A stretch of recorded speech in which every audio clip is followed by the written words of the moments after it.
She survived a broken engagement, a ruined reputation, and years of silence. Then a duke who had never needed anything, needed her. Wiltshire, March 1814. The ledger was wrong again. Margaret Forsyth had known it before she opened it, had known it the way she knew when the roof above the East Passage was considering a leak, or when Cook was approaching the end of her patience. A particular quality of dread that lived in the chest and asked nothing of the mind. She sat at her father's desk, which was now her desk, and added the column for the third time, and arrived at the same number, which was not the right number, and set down her pen. Outside, the elm trees were conducting their early March performance, just green enough to suggest hope, not green enough to justify it. Margaret had stopped trusting March 2 years ago. March was when the solicitor had arrived with the papers. March was when she had learned that her father's affairs, managed with enormous charm and very little rigor over the course of 30 years, had left the Forsyth household carrying debts that would require a decade of careful work to retire. She had been 22. Her sister Louisa had been 16. Their mother had taken to her room for 6 weeks and emerged, blinking, to find that Margaret had already spoken to the solicitor, the banker, the tenants, and Cook, and had arranged without fanfare for the household to continue. That had been the first lesson. Competence, Margaret had discovered, was not rewarded with admiration. It was rewarded with more to be competent about. The second lesson had come 11 months later, in the form of Mr. Charles Aldwych. She did not think about Mr. Aldwych often. She had trained herself out of it, with the same methodical patience she applied to the ledgers, identifying the thought, refusing to follow it, returning her attention to what was real and present and required action. But March had a way of undoing that discipline. March smelled like the particular afternoon he had come to call, the windows open to the first warm air of the year, the parlour full of watery light, her mother flushed with something very like triumph. He had been handsome. He was still handsome, presumably, wherever he was. He had been kind and funny in a quiet way, and he had looked at Margaret as though she were the only person in any room he had ever entered. For 4 months, she had allowed herself, carefully, cautiously, to believe it. Then his mother had come to call, alone without him. A social visit, ostensibly. Tea was served, pleasantries were exchanged, and then Mrs. Aldwych, in a tone of such perfect courtesy that it took Margaret a full 10 seconds to understand what was being said, had explained that Charles was, of course, very fond of Miss Forsyth, very fond indeed, but that the family had certain hopes for his future, and that a young woman in Miss Forsyth's particular circumstances, she had paused there with a smile that meant everything the pause contained, perhaps ought to set her sights a little closer to home. Margaret had poured more tea. She had said nothing that could be repeated unfavourably. She had waited until Mrs. Aldwych left, and then she had sat very still in the parlour for perhaps 20 minutes before going back to the ledgers. Charles had not come himself. He had written, a letter of such elaborate, agonized apology that it managed to say almost nothing at all.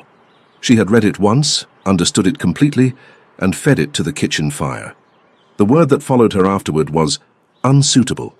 She did not know who had said it first. By the time it reached her, it had already been repeated enough to have the quality of established fact. That had been the second lesson. And Margaret, who was nothing if not a quick study, had learned it thoroughly. The world had a place for her, and it was not the place she had briefly, foolishly imagined. She picked up her pen and returned to the ledger. The letter from her mother arrived on a Tuesday, which was already unpromising. Her mother wrote on Tuesdays when she had something she knew Margaret would object to, reasoning, not incorrectly, that the middle of the week softened resistance. "My dear Margaret," it began, "Louisa is in excellent spirits and her complexion has quite recovered from the cold she took in January. Mrs. Holt says she has never seen a girl better suited to a London season, and I am inclined to agree, though of course you know best in these matters." This was her mother's method, to agree that Margaret knew best, and then to explain what Margaret would therefore certainly agree to. "I have written to your aunt in Portman Street, and she is more than willing to have us for the season. It will cost very little.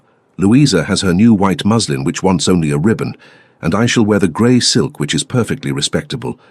You will need something, of course, but I am sure you have something suitable already put by." Margaret read this twice. Her mother believed that wardrobes replenished themselves through a process of optimistic inattention. "It is Louisa's best chance, March." The letter continued, and here Margaret's objections began to dissolve, because this was true. Louisa was 20, with her mother's prettiness, and thank God, rather more of her father's sense. She was good-natured and warm, and genuinely well-read, and she deserved a season. She deserved the chance Margaret had not properly had not properly taken, or perhaps had not been permitted to keep. Margaret folded the letter, looked out the window at the elm trees. London, then. She would balance the ledger before she left, and she would leave detailed instructions for the steward, and she would pack one good evening dress and the grey wool that was almost respectable, and she would take Louisa to London for the season. Not for herself. She was quite clear on that point. She was 24 with a damaged reputation and no fortune, and 7 years of household management to recommend her, none of which were qualities that London particularly rewarded. She was going for Louisa. She had learned her lessons. She was not going to unlearn them. She first encountered the Duke of Wyndham at a concert she was not enjoying. It was the 3rd week of the season. Louisa had been to 4 balls and 2 card evenings, and a breakfast that had inexplicably lasted until 4 in the afternoon, and was flourishing. Margaret had attended everything, positioned herself in the reliable geography of the chaperone, near the wall within sight of her charge, holding a glass of something she never finished, and had found the whole enterprise less disagreeable than she'd expected. The concert was at Lady Ashton's house in Grosvenor Square, which was large enough to absorb 200 guests without effort. The musicians were accomplished. The programme was Handel, which Margaret genuinely liked. She had secured a chair slightly apart from the main cluster of chaperones, where she could hear the music, without being required to discuss it, and had been quietly content for the better part of an hour. Then the door opened during the second movement, and there was a small rustle of attention, the particular rustle that meant someone significant had arrived. Margaret did not look up immediately. She was listening to the oboe, which was doing something precise and lovely in the upper register, and she saw no reason to interrupt it for a late arrival. She heard the whispers, "Wyndham, that is Wyndham, I did not know he was in town," and registered in the abstract way one registers distant weather that this was apparently of consequence. She looked up when the oboe paused. He was taller than she'd expected from a duke, which was a foolish thought since dukes came in all sizes, and she had no reason to have expected anything in particular. He was dark-haired, perhaps 30 or a little more, with the kind of face that looked as though it had made a decision some years ago to stop being surprised by things, and had largely succeeded. He was scanning the room in a way that was not quite polite, not rude exactly, but searching, with a specific quality of purpose that suggested he was looking for something rather than simply taking in the company. His gaze reached Margaret's corner and stopped. She was looking directly at him, which was also not quite polite, and she recognized that a fraction of a second too late to do anything about it. So she held it, evenly, without particular expression, for the 2 seconds it took him to look away and take his seat. The oboe resumed. Margaret returned her attention to it. She did not think about him again until the interval, when Lady Ashton's daughter appeared at her elbow in a flutter of ivory silk, and said, entirely unprompted, "Is it not extraordinary that the Duke of Wyndham has come? He is almost never in town before May. Some say he prefers his estate.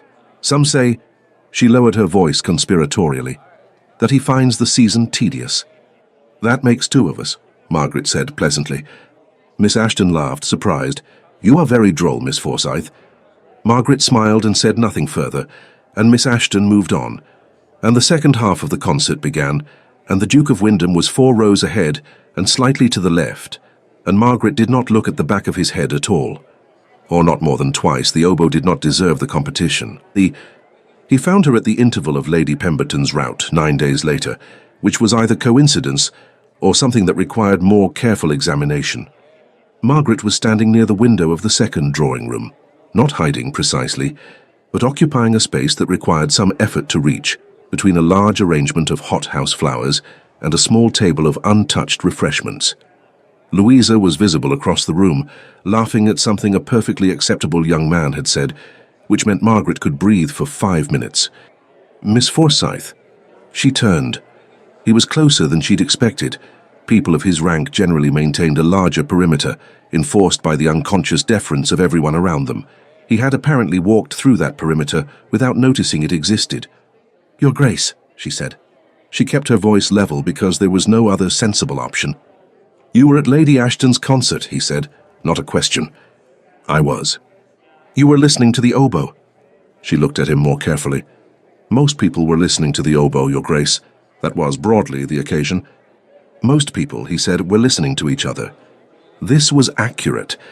Margaret did not say so because agreeing too readily with a man who had just introduced himself by commenting on her listening habits seemed imprudent. "Are you acquainted with my family, Your Grace? I confess I am not certain how—" "I am not," he said. "I asked Lady Pemberton your name." A pause. Margaret processed this information with the care it deserved. He had asked Lady Pemberton her name, not Louisa's name. Louisa, who was in the first flush of her season and genuinely lovely, and precisely the sort of girl dukes were supposed to notice. Her name. "How thorough of you," she said. Something shifted at the corner of his mouth. Not quite a smile, the suggestion of one held in reserve. "You were the only person in the room who did not look up when I arrived." "I was listening to the oboe." "Yes," he said, "that is why I asked." Margaret studied him. He was perfectly composed, the practiced ease of a man who had been the most important person in every room he'd entered since the age of probably 12. But there was something underneath it that was neither performance nor condescension. He was genuinely curious. About her. She could not quite account for it, and things she could not account for made her cautious. "I am here as a chaperone, Your Grace," she said. "My sister Louisa is making her come out this season. She is the pretty one by the fireplace, speaking to the young man in the blue coat." "I see her," he said without looking. "She is also considerably better company than I am," Margaret said. "She laughs at things because she finds them funny, not because the situation requires it. She is genuinely good. I recommend her to your attention." "Miss Forsyth," he said, and something about the way he said it, not unkindly but with precision, as though her name were a thing he was learning the weight of, made her stop. "I did not come to this window to be redirected." The hothouse flowers were very fragrant. The noise of the rout pressed in around them, 200 people and their attendant ambitions, and Margaret was acutely aware that anyone looking toward this window would see her speaking privately with the Duke of Wyndham, which was exactly the kind of thing that got noticed and discussed and distorted. "I am aware of that," she said. "I am also aware that I am a woman of no particular fortune or standing, who has already had one public disappointment in the matter of a gentleman's attention. You will forgive me if I am not in the habit of assuming the best." He was quiet for a moment. "Who disappointed you?" "That is not a question I intend to answer." "No," he agreed, "I suppose it isn't." He looked at her directly, without the usual performance of not quite looking that men of his rank employed with women they found interesting. "Will you be at the Hartley ball on Thursday?" "I expect so. Louisa has been promised a dance." "Then I will see you there, Miss Forsyth." He inclined his head, correctly the precise degree required by the difference in their positions, and walked back into the press of the rout, and was absorbed by it immediately, because rooms rearranged themselves around him without his appearing to notice. Margaret stood by the hothouse flowers for a moment longer than she needed to. Then she located Louisa across the room, confirmed that the young man in the blue coat was still behaving himself, and went to find somewhere to sit down. She did not think about the way he had said her name. She refused to. She had learned her lessons, and she was not going to unlearn them for a duke who had asked Lady Pemberton her name, and then walked across a drawing room with the calm certainty of a man who had never been refused anything in his life. Although, she made herself stop there. The Hartley ball was everything a London ball in April aspired to be, overcrowded, overwarm, and possessed of a quartet that played with more enthusiasm than precision. Margaret arrived with Louisa and their mother, who had dressed for the occasion in the grey silk and a headdress of uncertain ambition, and who had spent the carriage ride explaining that she had it on very good authority that Lord Hartley's nephew was not yet engaged. "He's not here for Lord Hartley's nephew," Margaret said. "One never knows," her mother said, with the optimism of a woman who had spent 20 years declining to know things that inconvenienced her. Louisa caught Margaret's eye and did not smile, because she was a person of tact as well as good nature. The ballroom was on the first floor, and Margaret took up her position near the east wall with the comfortable efficiency of someone who had mapped the available chaperone territory and made her selection. The musicians were attempting a cotillion. The floor was already full. Louisa was collected almost immediately by a young Mr. Davenport, who had danced with her twice at the Pemberton rout, and whose intentions, if not yet declared, were at least clearly directional. Margaret watched the floor. She was good at this part. The watching, the assessment, the quiet calculation of who was dancing with whom and whether it signified. She had spent her childhood reading rooms and her adulthood reading ledgers. People were, in her experience, not entirely different. She did not look for him. Or rather, she looked for him in exactly the way she would look for any potentially complicating element of the evening. The same attention she gave to the punch bowl's location relative to her mother, or the presence of Mrs. Aldwick, should that lady appear. Practical vigilance, nothing more. He appeared at her elbow at 20 minutes past 10. Miss Forsyth. The name again landing with that particular weight. She had noticed at the Pemberton route that he said it differently than other people did. Most people said Miss Forsyth as a form of address, a social label, the verbal equivalent of a visiting card. He said it as though he was paying attention to it. Your Grace. She did not turn immediately. She finished observing the measure of the cotillion, confirmed that Louisa was in good hands, and then turned. You did come then? I said I would. Men frequently say things. I am aware, he said. I try not to be one of them. She studied him again, because he consistently invited study and did not seem discomfited by it. Most men of his rank were accustomed to being looked at, but not examined. The Duke appeared to welcome the distinction. He was in dark evening clothes, simply cut, without the elaborate decoration some of his contemporaries favoured. A man who had apparently decided that his own presence was sufficient ornament, which Margaret privately conceded was not an unreasonable assessment. Are you going to ask me to dance? She said. Would you accept if I did? No. Why not? She looked at him steadily. Because I am here as a chaperone, and because dancing with a duke is precisely the sort of thing that becomes a topic of conversation, and because I do not want to be a topic of conversation. And you already are one, he said. You have been seen speaking with me twice, that is sufficient. Margaret breathed once slowly.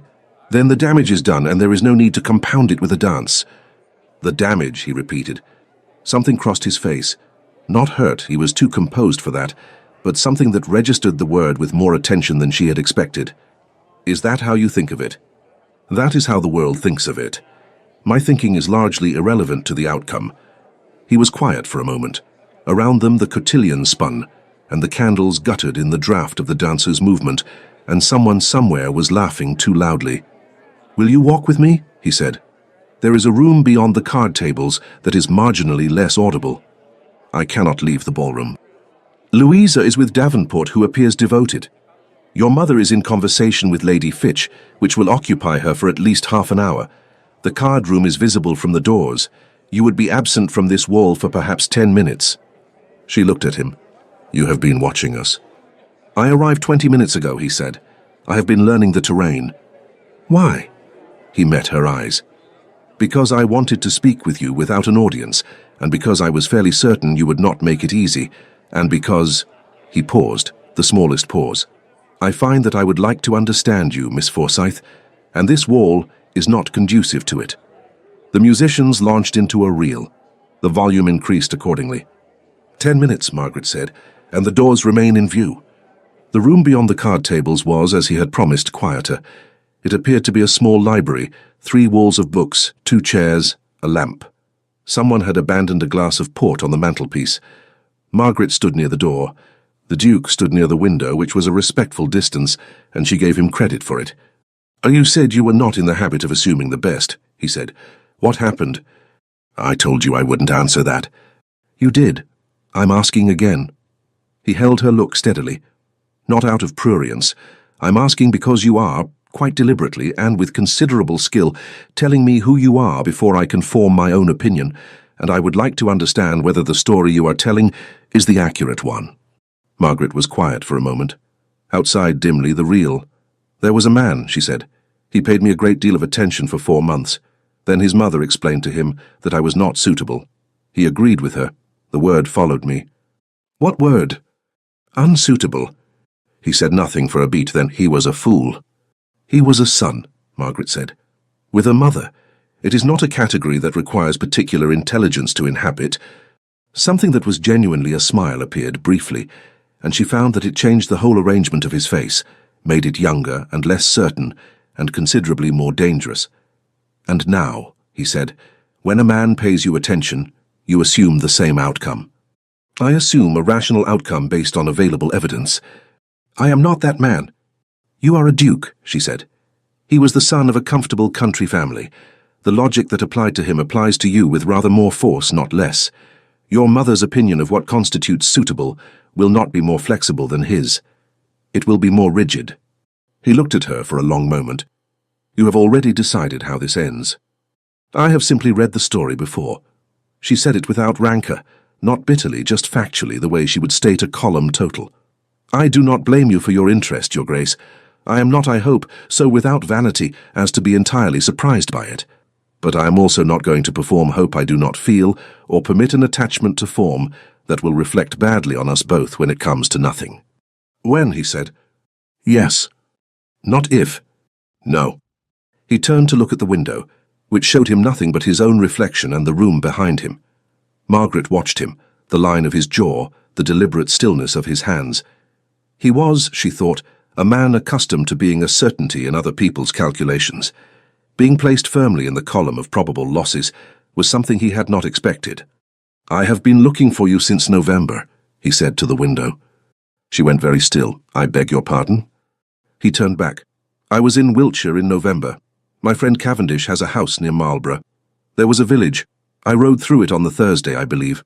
There was a woman outside an apothecary's shop arguing, very quietly and with enormous precision, with a man who appeared to be a solicitor. Margaret remembered this perfectly. The solicitor had been attempting to charge her for a consultation she had not requested, on a matter pertaining to a debt she had already settled, with a confidence that had suggested he believed she would not have read the relevant documents. She had read them. He had eventually agreed. You were on a grey horse, she said before she could stop herself. Something in his face changed. You saw me. You rode past. I did not think anything of it. I thought, he said carefully, a great deal of it. I asked Cavendish who you were. He didn't know. I asked the innkeeper in the village. He knew the family name, not yours. I wrote to the local magistrate on a pretext.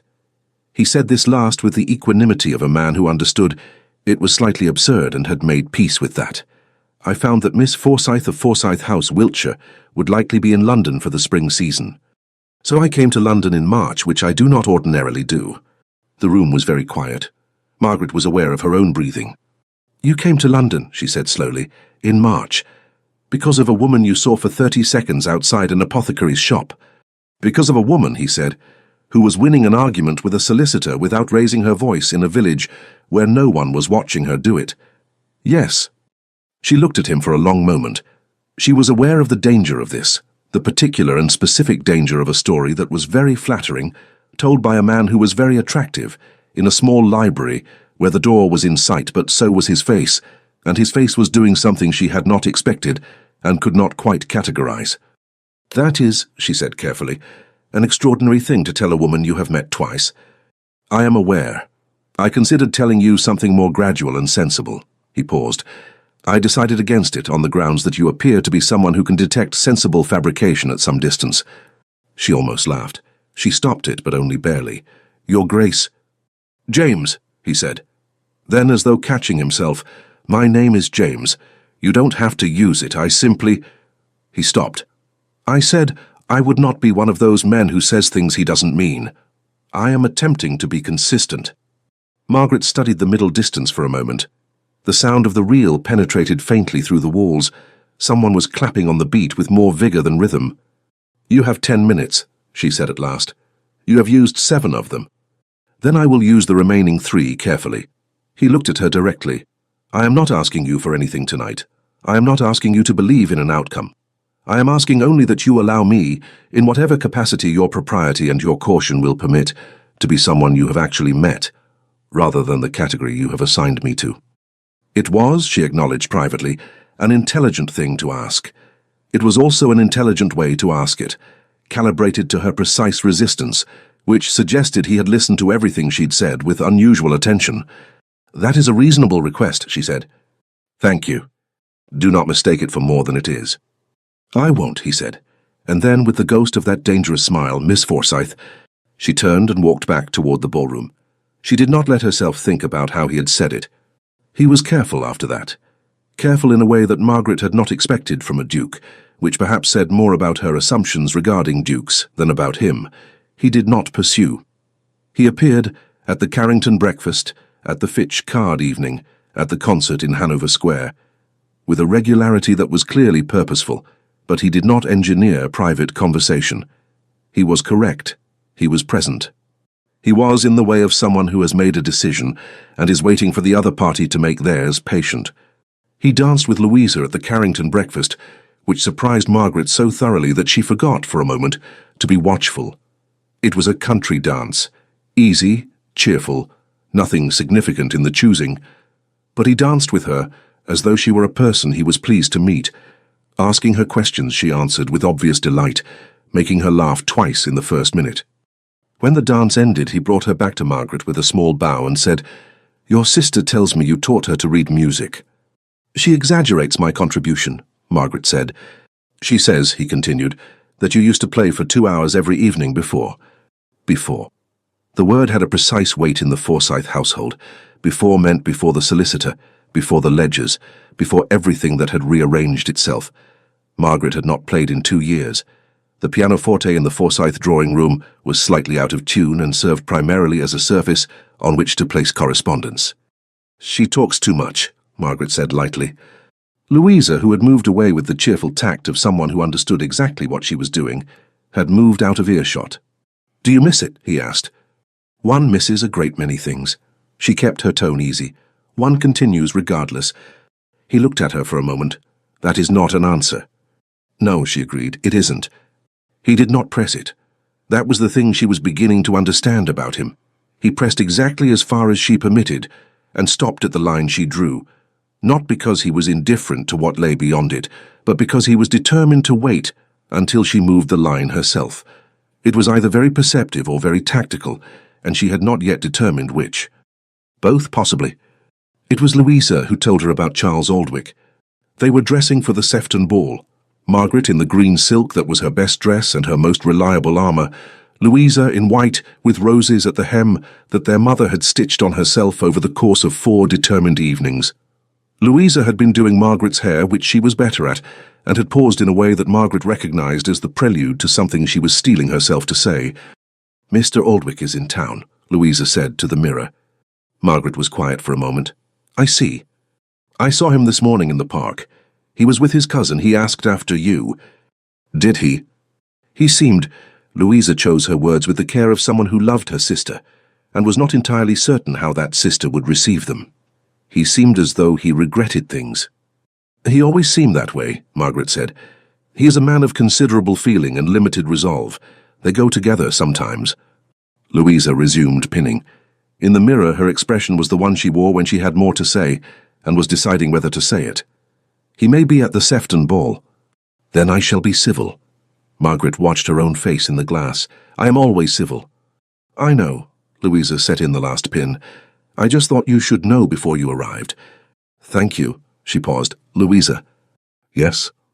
"The Duke of Wyndham will also likely be at the Sefton ball." "A beat." "Yes," Louisa said with extraordinary neutrality. "I expect he might." "I am aware of what you are doing when you move away from conversations." Louisa met her eyes in the mirror.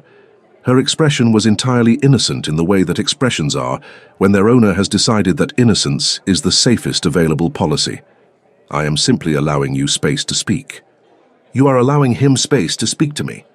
"I have no opinion on the matter," Louisa said and smiled, and the matter was closed, though neither of them believed it was. The Sefton ball was magnificent in the way that only houses with unlimited firewood could achieve in April. Every room lit and warm, every surface reflecting candlelight, the kind of gathering that made London feel, briefly, like the place its inhabitants had always believed it to be. Charles Aldwych found Margaret in the first 30 minutes. She had seen him across the room before he reached her, registered him with the precise emotional weather of someone who has spent a year deciding how they feel about a thing and has arrived at something like peace, but does not entirely trust that peace under direct examination. He was exactly as she remembered, kind face, good coat. The particular quality of unhappiness that sits on people who have made one significant choice badly and have not yet found a way to stop noticing. "Miss Forsyth," he said. "Mr. Aldwych." She was civil. She had promised herself she would be civil, and she was. "You are well, I hope." "Very well, and yourself?" This was the part where he was supposed to be well, and the subject would change, and they would find their way to comfortable nothing. Instead, he said, "No, actually." I am not particularly well. I have not been well for some time. Margaret looked at him. Mr. Aldwych. I know, he said quickly. I know that I am not here to cause you difficulty. I only wanted to... He stopped. He was not, she remembered, a man who was fluent in the things that mattered. I wanted to say that I am sorry. Properly. Not in a letter. You were, she said gently, very sorry in the letter. The letter was cowardice. He looked at her with an honesty that was painful to observe, because it was genuine and because it was too late. I should not have let her decide for me. Margaret held his look steadily. No, she agreed, you should not have. He absorbed this. He stopped again. Is there any possibility at all of... No, she said, kindly but clearly. I do not think there is. He nodded.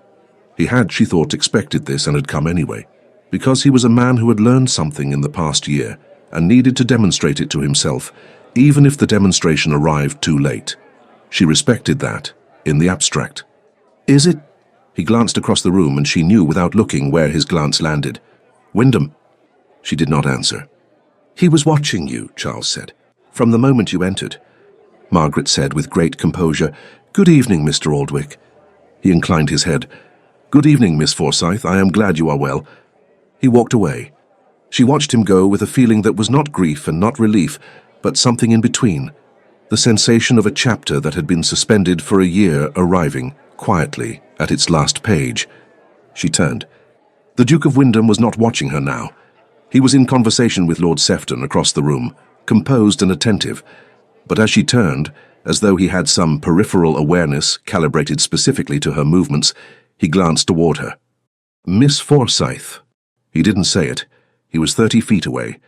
But she heard it anyway in the particular register he had made her learn to listen for. She looked at him for a moment, just a moment, then looked away.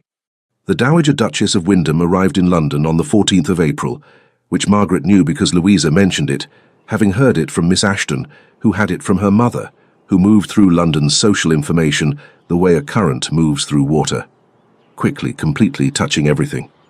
People say she is formidable, Louisa said at breakfast. People say that about any woman who knows her own mind, Margaret said and poured the tea. People say she has very particular views about who is suitable for Wyndham. Louisa looked at her plate. Those were the exact words, I believe, very particular views about suitability. The word landed precisely where it always landed. Margaret set down the teapot. That is, she said with a composure she had spent 2 years building to exactly this load-bearing specification, a very predictable development. Margaret? It changes nothing. There was nothing to change. Louisa looked at her with the expression she wore when she believed Margaret was being a particular kind of stupid, but loved her too much to say so in plain words. He has been to every event where we have been for 5 weeks. He is a sociable man. He is famously not a sociable man. Lady Ashton says he attended more events this April than in the previous 2 seasons combined. Lady Ashton's mother collects information with the thoroughness of a bailiff, Margaret said. I do not necessarily credit every conclusion she draws from it. And yet nothing. Margaret rose and gathered the breakfast things, because motion was useful and the conversation was becoming one she did not wish to finish. He is a duke. His mother has very particular views about suitability. I have been this road before and I know exactly where it ends. I am not... She stopped, set down the cups. I am not going to let it end there again. Louisa was quiet for a moment, then, what if it doesn't end the same way?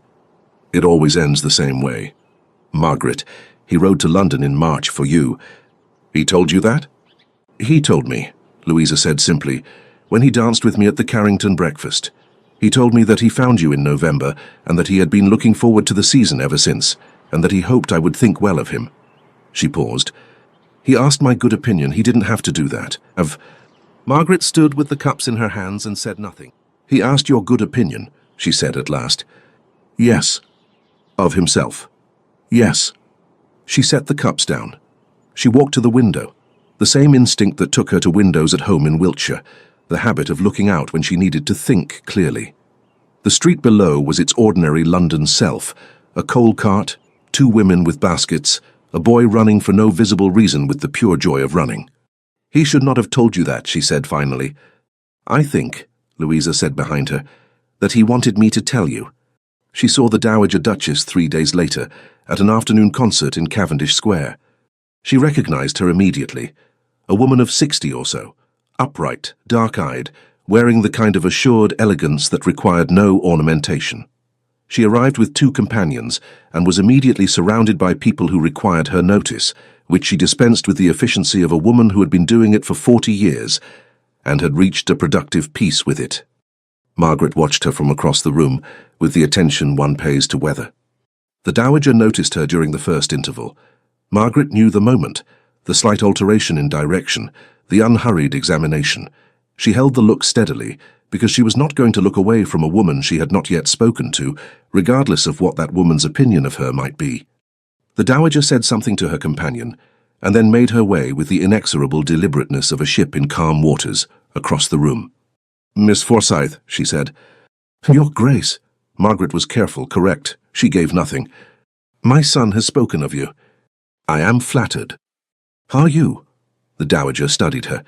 The examination was thorough and entirely unembarrassed, the frankness of a woman who had long since decided that the social performance of not quite looking was a waste of everyone's time. Margaret found to her own surprise that she respected it. "He says you are the cleverest woman he has met since his grandmother."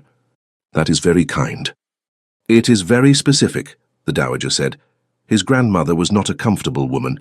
She was right about nearly everything, and she knew it, which is an exhausting combination. James appears to find this quality appealing in a manner that suggests he did not have enough of it around him growing up." Margaret was not certain this required a response. She offered none. "I am told," the Dowager continued, "that you manage your family's estate." "I do." "And that it was in some difficulty when it came to you." "It was." "And that it is no longer." "It is considerably improved," Margaret said with careful accuracy. "It is not yet what it was." The Dowager was quiet for a moment, in the manner of someone allowing a piece of information to settle to its proper depth. "My husband was a man of great charm," she said, "and very little rigor. I managed his affairs for 40 years, and he remained cheerfully unaware of most of it. It was," she said with a dryness that was entirely without bitterness, "an education." Margaret looked at her. "I'm sorry." "Don't be, I was good at it, and he was in his way a good man." She paused. "I have certain views about what James requires, so I have been given to understand." "I expect you have." A corner of her mouth moved. "The difference between what I required for him 10 years ago and what I require for him now," she said, "is that I have watched him for 10 years more, and I understand better what he is. He is not his father. He does not need what his father needed." She looked at Margaret with the particular attention of a woman who has already drawn her conclusions and is checking them against the evidence. "He needs someone who will tell him the truth." Margaret met her eyes. "Most people need that." "Most people need it and cannot bear it," the Dowager said. "They are not the same thing." She inclined her head, precisely, correctly, the greeting of one woman to another, rather than the condescension of a rank to one below it. "Enjoy the second half of the concert, Miss Forsyth." She moved away. Margaret stood with her hands quietly at her sides and breathed once, slowly. The second half of the concert was objectively the better half. She did not hear a note of it. He found her afterward in the entrance hall, while Louisa was collecting their wraps. "My mother spoke to you," he said, "not a question." "She did." "I did not ask her to." "I know." She looked at him. His expression was the careful one, composed surface, something deliberate underneath. She had learned to read the difference in the past 5 weeks, which was information she had not meant to acquire and did not entirely know what to do with. She was not unkind. He absorbed this with visible relief that he immediately controlled. "Good. She is formidable." "Yes." "She loved your father." He went very still. "What did she say?" "She said he was charming, and she managed his affairs for 40 years. She said it without bitterness." Margaret looked at him steadily. "That is a very particular kind of love, Your Grace. The kind that works." He looked at her for a long moment. The entrance hall was busy, people retrieving wraps, calling for carriages, the whole mechanism of departure in motion around them. Neither of them moved. "She is not what you expected," he said. "No." "And yet," he said carefully, "I notice that you have not revised your conclusions." She held his look. He was right, and they both knew it, and she was not going to pretend otherwise. "Your Grace," James. Your Grace. She said it deliberately because she knew what it cost him, and she was not ready to pay with the alternative. I do not know what your mother's approval signifies in practice. A woman may approve in the abstract of a quality and disapprove entirely of a specific person embodying it. She used your name. She is polite. She does not, he said with quiet emphasis, use the names of people she is merely polite to. She has been polite to women she cannot endure for 30 years. She uses their titles. Margaret was quiet. I am not asking you to decide anything, he said. I am asking you to stop deciding against me on evidence you have already tested and found does not apply. You are... He stopped. A muscle in his jaw moved. You are the most careful person I have ever met, and I mean that entirely as a compliment, and I am asking you to be a fraction less careful, for a limited time, with me. Louisa appeared at the far end of the hall with their wraps, and the bright, carefully neutral expression of a woman who had timed her return with deliberate imprecision. I will think about it, Margaret said. It was the first concession she had made. They both knew that too. He inclined his head the precise degree, no more, no less, and she turned and walked toward Louisa and did not let herself turn back. But she thought about it. All the way home in the carriage, with Louisa talking cheerfully about the music and their mother dozing against the window, Margaret thought about it. She thought about a man on a grey horse riding past an apothecary's shop in November and asking an innkeeper her name. She thought about a woman of 60 who had managed 40 years with grace and without bitterness and called it an education. She thought about the way he said, Miss Forsyth, as though the name were something he had decided to pay attention to. She thought about what it might cost to be a fraction less careful. She was still deciding when the carriage turned into Portman Street, and Louisa took her hand in the dark, quietly, saying nothing, which was better than anything she might have said. The letter arrived on a Wednesday. Margaret was at the writing desk in her aunt's back parlour, composing a note to the steward at Forsyth House regarding the drainage situation in the North Field, when Louisa came in holding an envelope with the expression of someone who has been carrying something hot and is relieved to set it down. It came for you, Louisa said. It is not from him. Margaret took it. The hand was unfamiliar, a woman's, careful and formal. The seal was plain wax. She opened it with the small knife from the desk and read it once quickly, and then again more slowly, because the first reading had not quite settled. It was from a Mrs. Aldwick, not Charles's mother, his aunt, a Mrs. Dorothea Aldwick of Bruton Street, whom Margaret had met perhaps twice, and remembered as a thin woman with sharp eyes and the quality of someone who catalogued information without immediately revealing its purpose. The letter was brief. It said that Mrs. Dorothea Aldwick had observed, with some interest, the recent attention paid to Miss Forsyth by a certain party of considerable rank, and wished to offer, in the spirit of friendly concern, a piece of intelligence that Miss Forsyth might find relevant to her considerations. The intelligence was this, that the Dowager Duchess of Wyndham had been heard, at Lady Fitch's card evening on Tuesday last, to remark that while Miss Forsyth was a young woman of evident good sense, the Wyndham family had a responsibility to the dukedom that extended beyond personal preference, and that she trusted her son understood this. Margaret read it a second time, then a third. She set it down on the desk, with the careful flatness of someone placing a document they intend to file rather than act upon. She looked at the wall above the mantelpiece, which was hung with a small landscape in oils that she had always found uninspiring and found, at this moment, genuinely offensive in its determined neutrality. "What is it?" Louisa said. "Nothing." "Margaret." "The Dowager Duchess," Margaret said, with the pleasant tone she used for things that were not pleasant, "appears to have two registers, what she says to a woman's face and what she says at card evenings." Louisa sat down. Margaret handed her the letter. She watched her sister read it, the slight tightening around her eyes, the controlled nothing of her expression at the end. "It may be taken out of context," Louisa said. "It may." "Or it may be invented. Mrs. Dorothea Aldwick has never been—" "It may be that too." Margaret retrieved the letter, folded it, and placed it in the back of the writing desk drawer. "Or it may be exactly what it appears to be, which is a woman of considerable intelligence saying one thing in private and another in public, which would mean that my original assessment was correct, and the revision I was beginning to consider was a mistake." Louisa was quiet for a moment. "What are you going to do?" "What I should have done," Margaret said, 5 weeks ago. She picked up her pen and returned to the note about the drainage in the North Field. I am going to be sensible. She was sensible for 4 days. She was sensible at the Pemberton card evening, where the Duke was present and she was civil and warm, and gave him nothing beyond civility. She was sensible at Lady Hartley's morning call, where he appeared briefly, and she contrived to be in conversation with 2 other women at every moment he was in the room.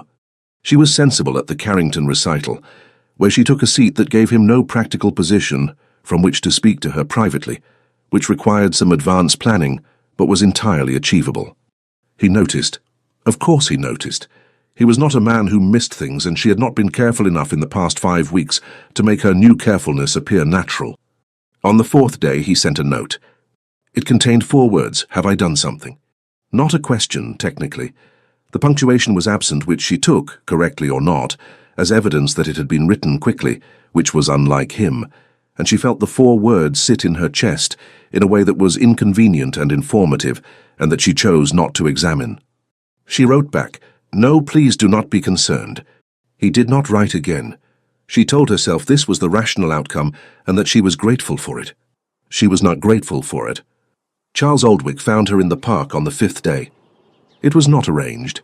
She saw him approach from some distance and had time to consider walking the other direction, and did not, because she was beginning to find her own avoidances exhausting. He fell into step beside her, with the slightly tentative air of someone who is not entirely sure of their welcome, and has decided to proceed regardless. "You look," he said after a moment, "as though you have recently made a decision you are not enjoying. That is a very particular observation." "I have had occasion," he said with the self-deprecation she had always found disarming, "to make a great many decisions I did not enjoy." I recognize the expression. They walked for a moment in the comfortable silence of 2 people who knew each other well enough to have earned it, even if much of what they knew about each other was not comfortable. The park was full of the mid-April version of itself, bright and cool, the trees fully committed to their green now, the paths populated with the daily commerce of society going about its business of being seen. "I heard," Charles said carefully, "that you have been avoiding Wyndham. You hear a great deal. London is very small." He paused. "Is it because of what his mother said?" She looked at him sharply. "You heard that. Dorothea wrote to half of Mayfair, I suspect. She has always had a particular talent for the well-timed piece of information."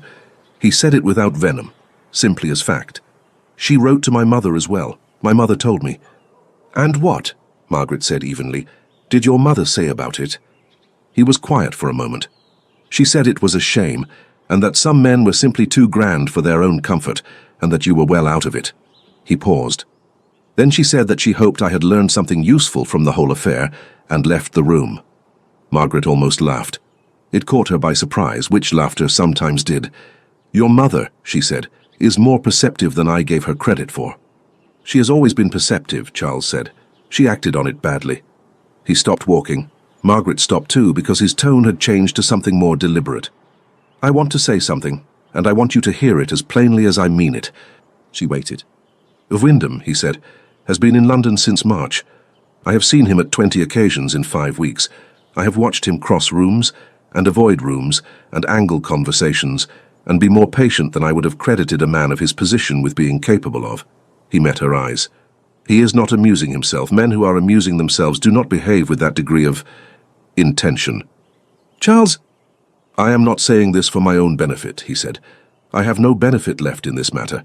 I made my choice, and it was wrong, and I know it. I am saying it because I stood in that position once, wanting something and lacking the conviction to hold it, and I know what it looks like from the inside." He paused. "Don't let him lose it the way I did. Don't make it easy to lose." Margaret looked at him for a long moment. The park moved around them. A child ran past, chasing a hoop. 2 women consulted a parasol with visible disagreement. The Dowager said it at a card evening to women who gossip," Charles said, "and said something entirely different to your face. I don't know which one she meant, but I know which one he means because I have watched him mean it for 5 weeks." She said nothing. "Decide based on what is true," he said, "not based on what is easiest to believe."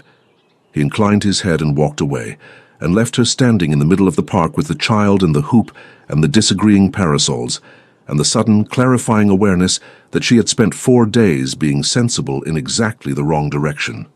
She sought out the Duke that afternoon. This required sending a note, brief, correct, requesting the opportunity of a brief conversation at his earliest convenience, signed with her name and nothing else. She sent it before she could revise it, which was the only way to send things one might otherwise revise indefinitely. He replied within the hour. Tomorrow morning, the park, 10:30 JW. She was there at 25 past. He arrived at exactly 30:30, which she noted because he was always exactly on time, which she had come to understand was a form of respect rather than a performance of it. He fell into step beside her without preamble, hands behind his back, looking straight ahead. "You received a letter," he said. "From Mrs. Dorothea Aldwick, yes." "I see." A pause. "And what did it say?" "It reported a remark your mother made at Lady Fitch's card evening, regarding the responsibility of the Wyndham family to the dukedom, and personal preference, and the implication that the two were in conflict." He was quiet. They walked a full 30 yards without speaking, which Margaret had learned to understand as him thinking rather than conceding. "Did you believe it?" he said finally. "I believed it was possible. I had reason to. Because of Aldwick." "Because of Aldwick." She kept her voice even. "And because what your mother said to me at the Cavendish concert, and what she apparently said at Lady Fitch's, were not the same thing. People in that position, in her position, do not always say the same thing in public and private. That is not a cynical observation. It is simply an accurate one." "No," he said. "It is accurate." He stopped walking. She stopped beside him. They were at the eastern edge of the path, near the water, where the park was quieter, and the distance between them and the nearest bench of onlookers was sufficient for honesty. "My mother said to me last week that you were a woman of unusual quality, and that she believed you would make me very happy." Margaret looked at him. "She also said at Lady Fitch's something that was reported to you as caution about the dukedom. I cannot tell you precisely what she said, because I was not there. What I can tell you is that my mother is a woman who has spent 40 years managing what she felt versus what she permitted herself to say in public, and those two things have not always corresponded." His jaw was set. "That is not a defense of her. It is an explanation. She is not the Dowager Duchess at the card table. She is also not the woman who spoke to you. She is both, and she has spent a long time trying to reconcile them, and she has not always succeeded." Margaret was very still. "You knew this might happen." "I thought it was possible." He turned to face her. "I should have told you I chose instead to hope that she would. That this time—" He stopped. "That is the thing I have not told anyone. I love my mother. She is formidable and perceptive, and in her way, kind. She is also a woman who, when she is afraid, retreats into what is expected, and what is expected of the Dowager Duchess of Wyndham does not always accommodate what is true." He looked at Margaret directly. "She is afraid, I think, that I am my father. That if I follow feeling rather than form, I will be careless with my life the way he was careless with his. She is wrong, but her being wrong does not make what she said at Lady Fitch's less real." The water was very still. A pair of ducks made their unconcerned passage across it. Margaret thought about 40 years, about managing and loving anyway, and the specific exhaustion of reconciling two different truths for 4 decades. "She is not wrong about everything," Margaret said quietly. "No. You are not your father." Something shifted in his face. "No. But you understand him." He held her look. "Yes, I think I do." He paused. "Does that frighten you?" She considered it honestly. "It would have," she said, "a month ago." "And now?" She looked at the water for a moment, then back at him. "Now I think that understanding what you do not wish to become is rather more useful than simply deciding not to think about it." He was quiet. "What did Aldwick say to you?" "You saw us in the park." "Yes." "He said," Margaret said, "that he had made his choice and it was wrong and he knew it, and that he had watched you for 5 weeks and that you were not amusing yourself." "He is right." He said it simply, without decoration. "I am not." He looked at her with the same directness she had been cataloguing for 5 weeks, the look that had made her cautious from the beginning, because it did not contain the performance she had been trained to expect. "I would like to say something without strategy, without calibration." He paused. "I have thought about almost nothing but you since November. Not the version of you I imagined then. I understand the difference between a woman outside an apothecary's shop and a woman. I mean you. The actual person I have been meeting in drawing rooms and concerts and the side rooms of routs for 5 weeks. I am aware that this is rapid, I am aware that you have reason to distrust Rapid, but I find I cannot continue to be patient and measured and correct, while you use all of it as evidence that I am simply exercising good manners." Margaret did not look away. "I am not exercising good manners," he said. "I am extremely careful not to alarm you, because I am genuinely afraid of alarming you, and because losing your trust would be—" He stopped. "I am a man who is accustomed to wanting things and obtaining them without particular difficulty. You are the first thing I have wanted in many years that required me to understand that wanting is not sufficient, that I had to be worth it." The park was very quiet around them, or perhaps the park was its ordinary self and Margaret simply could not hear it. "James," she said. He went entirely still. She had never used his name. They both understood what it cost her, or perhaps what it was worth, which was not the same thing. "I have spent 2 years deciding that the lesson of Charles Aldwych was that I was not the kind of woman men chose when they were permitted to choose freely, that I was the practical option, or the temporary one, or the almost. I built my entire life on that foundation, and it was the wrong lesson." She held his look steadily. "I think I may have been letting a fool's decision teach me things a fool has no business teaching." "Yes," he said quietly with great care. "I am not easy," she said. "I have the ledgers and the estate and a mother who means very well and a sister I would do anything for, and I am not going to be uncomplicated or convenient or—" "Margaret," he said it differently now. Not Miss Forsyth, Margaret. Her name, the real one, in his voice, and it landed differently than anything had landed in 2 years. "I came to London in March. Do you think I was looking for convenient?" She breathed. "No," she said, "I don't suppose you were." He looked at her. The ducks completed their crossing. Somewhere behind them a child laughed. The trees were doing what April trees do when they have finally made their decision about being green, completely, unambiguously, without reservation. "May I call on you," he said, "tomorrow properly, with whatever I am required to bring, in whatever order it is required to be done?" She looked at him for a long moment. At the face she had been studying for 5 weeks, which had been patient and careful and unperforming in a way she had catalogued and distrusted, and eventually, against her considerable will, come to believe. "Yes," she said, "you may." He called at 11 the next morning.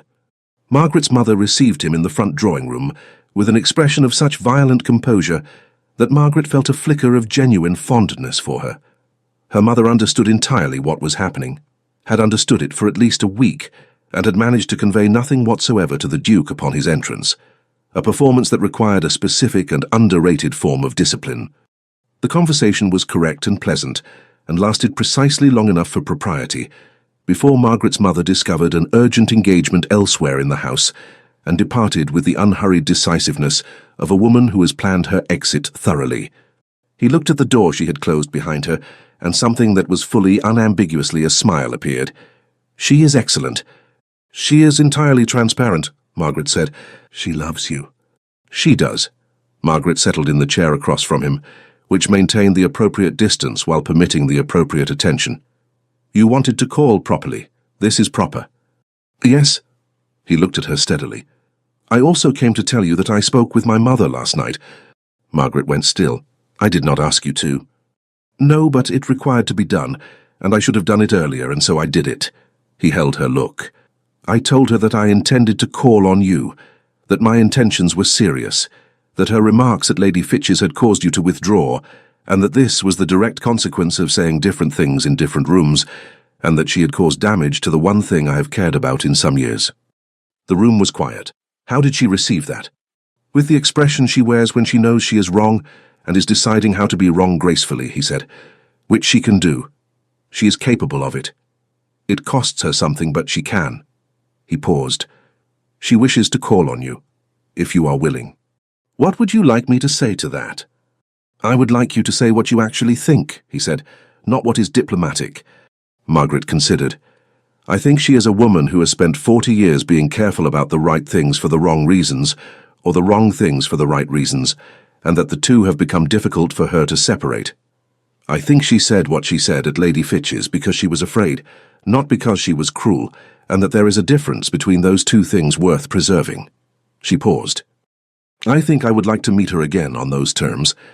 He looked at her in a way that she was beginning to recognize, not the composed surface, not the careful strategy, but the thing underneath that he did not often permit the surface. "You are," he said, "extremely good." "I am practical," she said. "Your mother is a fixed point. I would rather find an honest accommodation with a fixed point than spend years in conflict with one." "Most people," he said, "would not have reached that conclusion this quickly." "Most people," she returned, "have not been balancing their household accounts against difficult fixed points since the age of 22. This time he laughed, fully without the restraint she was accustomed to, the laugh of a man who is genuinely surprised by something and has decided to stop pretending he isn't. It was, she discovered, a very good laugh, warm and direct, without performance. "There is something else," he said when he had recovered. He reached into his coat and produced a small volume, slim, green-bound, the spine legible from where she sat. She looked at it. It was a collection of keyboard sonatas by Clementi. "Louisa told me," he said, "that the pianoforte at Forsyth House is slightly out of tune, and that you haven't played in 2 years, and that you used to play for 2 hours every evening." Margaret looked at the book, then at him. "I cannot tune the pianoforte in Wiltshire from London," he said. "But when you go home, and you will go home because the estate needs you, I thought." He set the book on the low table between them. "I thought perhaps you might take something back with you." She looked at it for a long moment. The green cover, the name on the spine, the absolute simplicity of the gesture, which was not diamonds or a declaration but a small green book placed on a table by a man who had been paying attention. "This is not," she said carefully, "an appropriate gift from an acquaintance." "No," he agreed. She picked it up. "It is an appropriate gift from something else." "Yes." She turned it in her hands. The pages were new, unread, unsoftened. She opened to the first sonata and looked at the notation, which was clear and well printed, and felt the entirely specific ache of something she had thought she had closed. "Thank you," she said. He said nothing. She looked up and he was watching her with the open look, not the Duke, not the strategist, not the patience, just a man watching a woman hold a small green book and feel it, and being glad. The Dowager came on Thursday. She arrived with one companion, and without announcement, which was the prerogative of her rank, and Margaret received her in the front parlour with tea and the composure she had been building since 11 years old, and had come to rely on as her most durable possession. They were alone within 5 minutes. Margaret's mother had been encouraged gently to visit her friend in the next street. Louisa had an engagement with Miss Ashton that had been perhaps arranged with some intent. The Dowager sat. She looked around the room, not with the assessing eye of someone cataloguing its deficiencies, but with a specific quality of attention that Margaret recognized as genuine curiosity. She looked at the furniture and the modest carpet and the small watercolor above the mantelpiece and the writing desk in the corner with the papers on it, and she did not say anything about any of it. "My son tells me," she said at last, "that you understood why I said what I said at Lady Fitch's." "I thought I might," Margaret said. "He told you about his father." "He told me what he chose to tell me." The Dowager was quiet for a moment. "He is not his father," she said. "I know that. I have known it for years. But knowing a thing and trusting it are, as you may have discovered, not always the same." She looked at Margaret with the frank examination that had been her characteristic mode on both occasions. "I was afraid he would choose someone for the wrong reason, for softness, for convenience, for the path of least difficulty." She paused. "He has not chosen that." "No," Margaret said. "I don't imagine I represent the path of least difficulty." The corner of the Dowager's mouth moved. "You represent, in fact, the path of most difficulty. You come with debts and an estate and a family and a damaged reputation and no fortune and an entirely unsettling habit of saying exactly what you think at the precise moment one hopes you will say something easier. Shall I apologize for that?" "Absolutely not." She looked at her steadily. "I apologize," she said, "for what I said at Lady Fitch's. It was said in fear, not in considered judgment, and it caused you harm. I'm sorry for it." Margaret held her look. "I accept that," she said, "and I will tell you what I told your son, that I think you are a woman who has been reconciling 2 different truths for a very long time, and that the reconciliation has not always succeeded, and that I would rather understand that than pretend it doesn't exist." The Dowager was silent for a moment. Something passed through her face that was too quick and too private to name. "James said you were the cleverest woman he had met since his grandmother. You mentioned that." "She would have liked you," the Dowager said. "She was not comfortable either." Margaret smiled, not the social one, but the real one. which appeared less frequently and meant considerably more. "I take that as a very high compliment." "It is offered as one." The dowager set down her cup. "He has been alone for a long time," she said more quietly. "Not for want of options, for want of the right one. I see now that I was in some danger of being the obstacle to the very thing I claimed to want for him." "We are all in danger of that," Margaret said, "from time to time." The dowager looked at her for a long moment.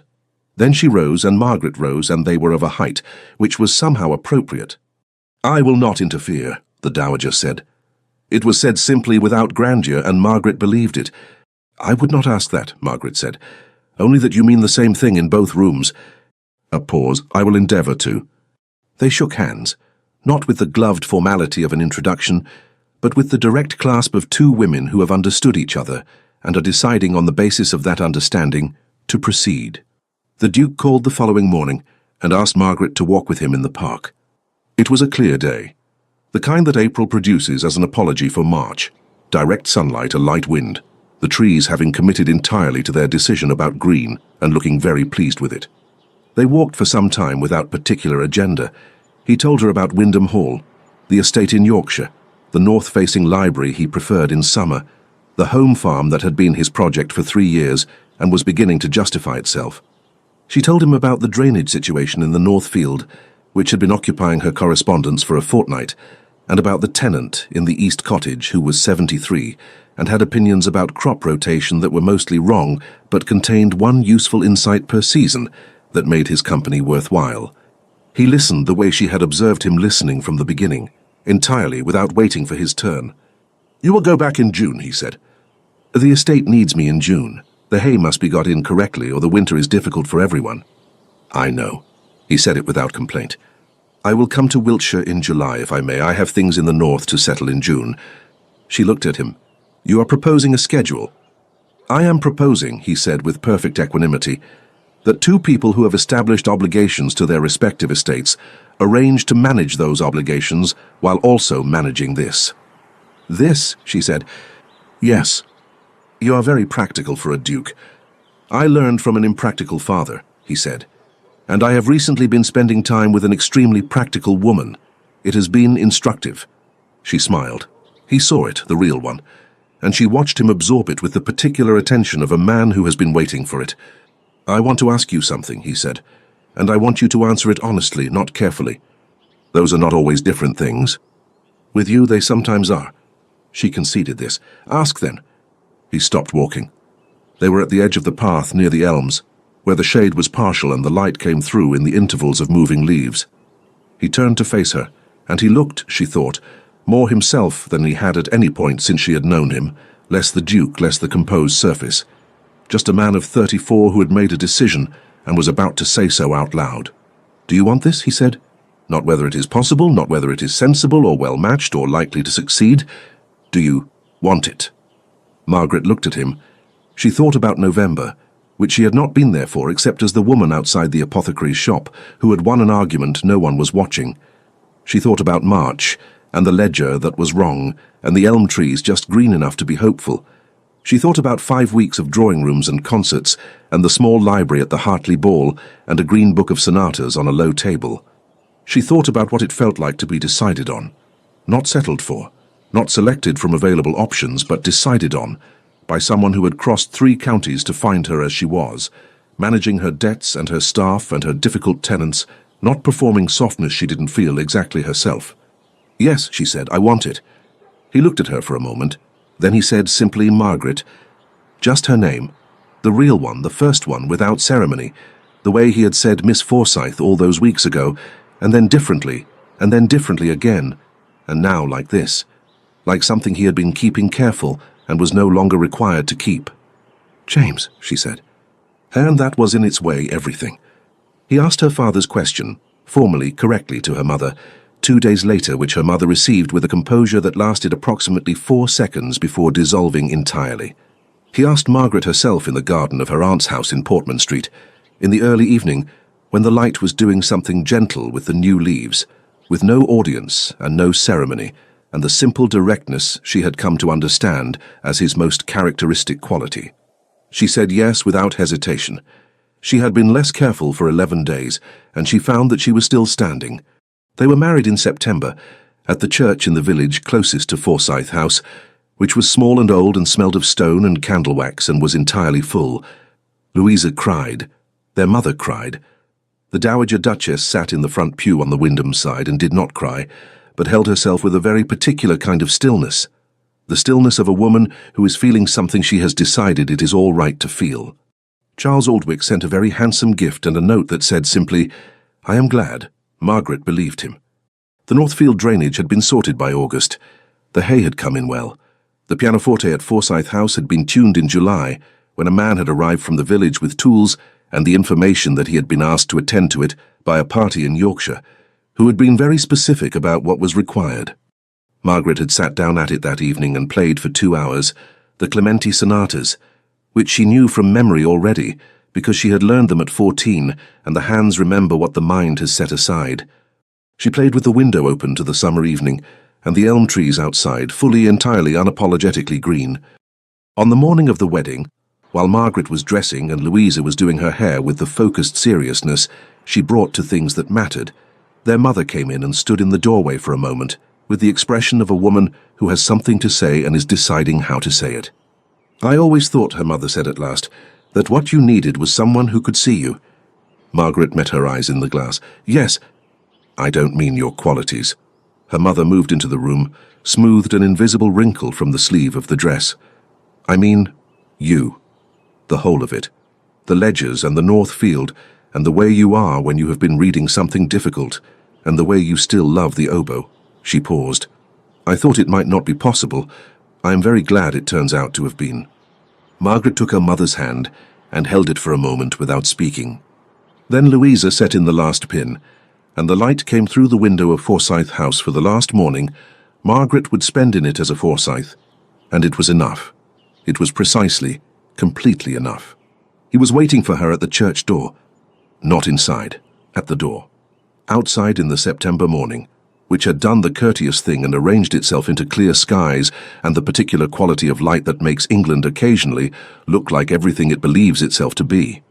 "You're outside," she said. "I wanted to see you arrive." He said it simply, without apology. She looked at him. He looked at her.